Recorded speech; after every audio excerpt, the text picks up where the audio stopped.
Hey guys, and welcome to today's First Impressions video, the video game series in which we look at a brand new release game and I give you my first thoughts and impressions on it. Today we are looking at Chorus, which is a space supernatural RPG-esque fighting game, and it's amazing.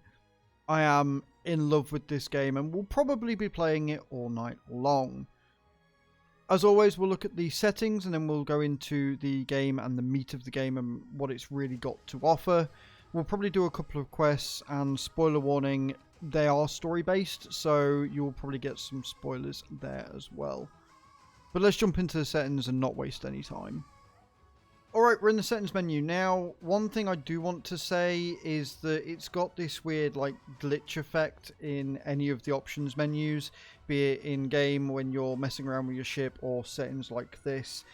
Honestly, I'm not a huge fan, and if you could turn it off, I would.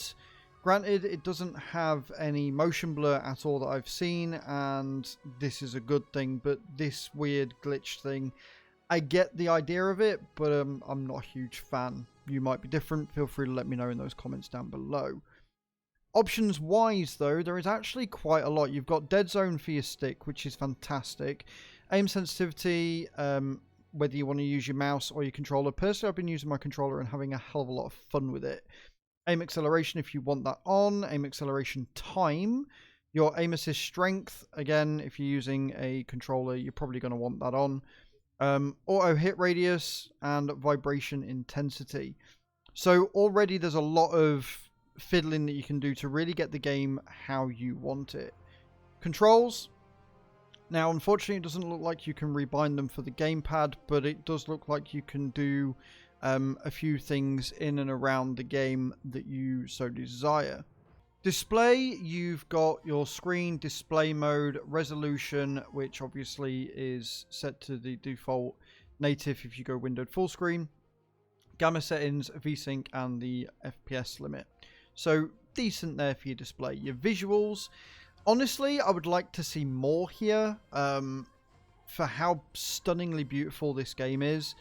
I would like to see a lot more options and a lot more fine-tuning like there is with the gameplay, but what they've got here isn't bad, and it does max out on the options when you get to the end thing instead of cycling through, which for me, as you know, it's something I complain about in pretty much every options menu ever. Audio, you've got a fair amount here. Annoyingly, you've only got home theater or TV.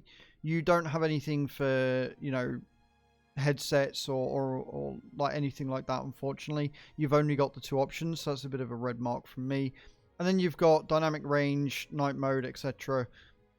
It's a nice option, but again, not really needed per se.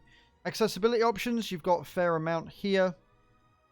You've got your display target markers, you've got interface processing, you've got subtitles, and the size of the subtitles. I like this. Not a lot of games do this. It's just your default subtitles, job done. And then your language as well. So all in all, a pretty good settings menu. If they could just maybe make it so that you could switch on or off the weird glitch effect that they've got with the menu itself, and maybe a few more audio options for the type of way that you're listening. Other than that though, really quite impressed. Let's jump into the game because there's tons to discuss.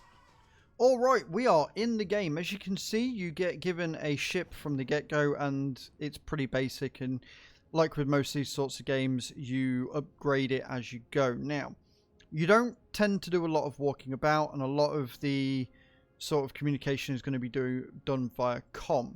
You have a number of ways that you can speed up your travel. You can just push your analog stick down if using controller forward, and that will enable your thrust. Then you've got a faster mode, which is using your trigger, or a boost mode, like so. It doesn't appear to have a limit. It's just on all the time. Or if you're in open areas like I am now, you can push in your left thumbstick, and that will enter you into subatomic light mode, or whatever it is that they called it, and you can, you know, fly around at a higher speed.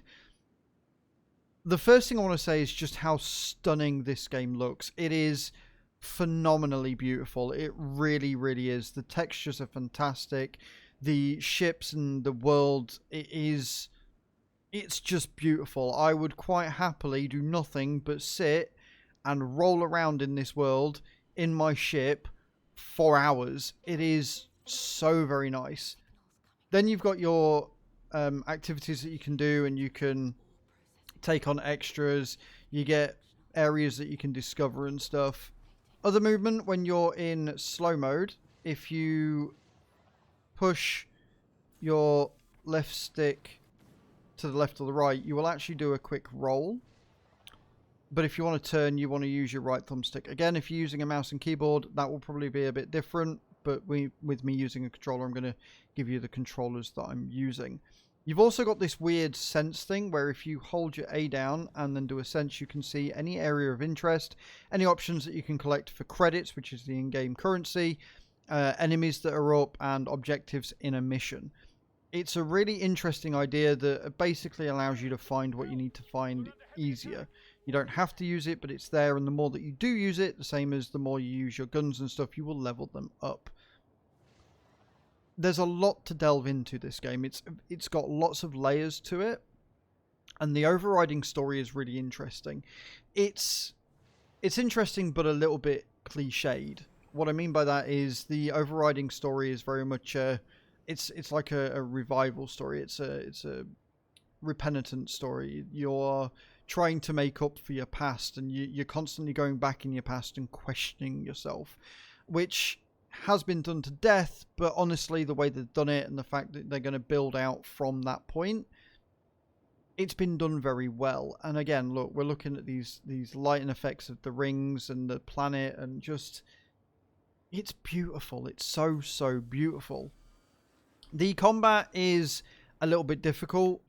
You've got your Gatling gun here. You can buy, like I say, different upgrades from the hangar, depending on how many credits you've got. You can get credits from scavenging and obviously doing jobs as well.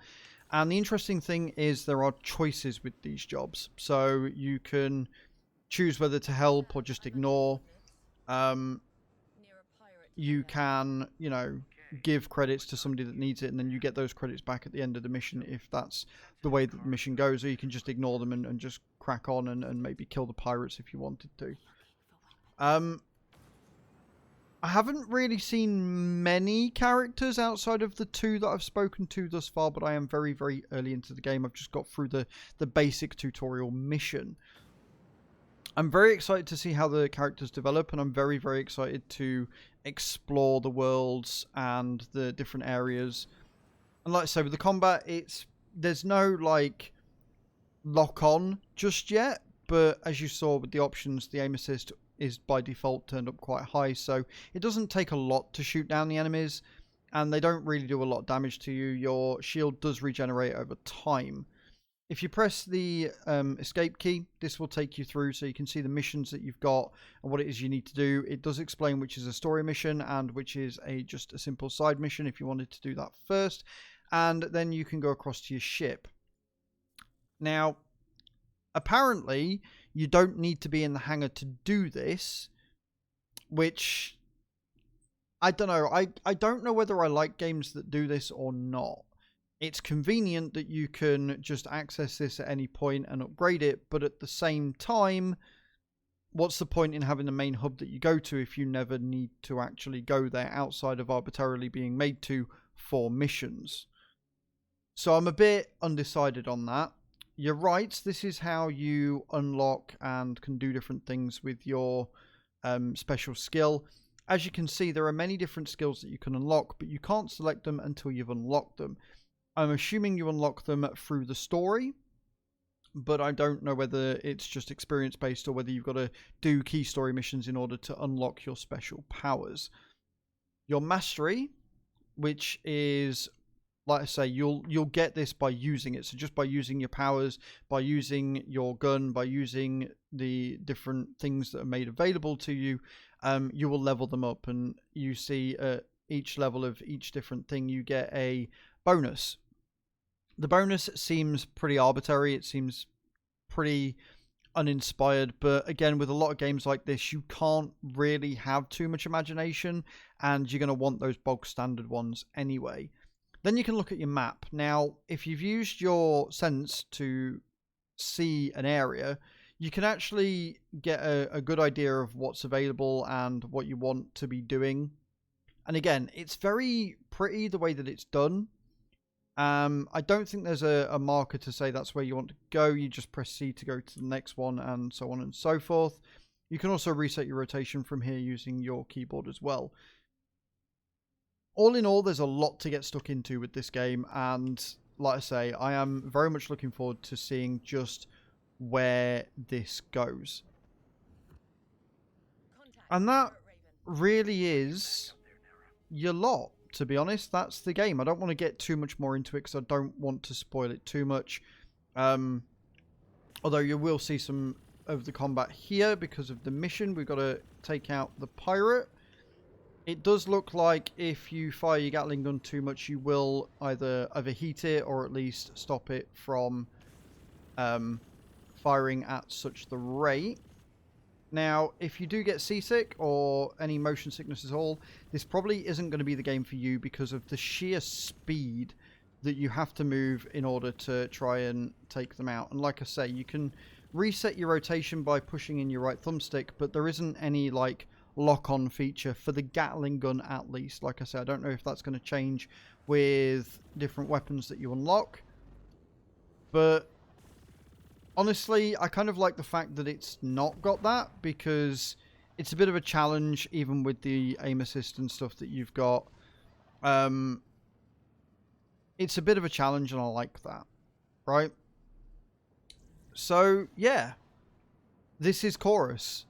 This game is incredible. I am instantly in love with this. I was really happy to get the key for it from the developers.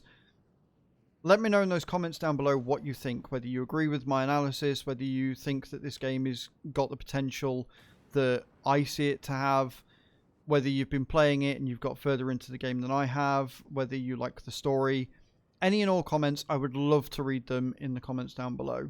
And thank you very much for watching, guys. I shall see you all next time. Ciao, ciao.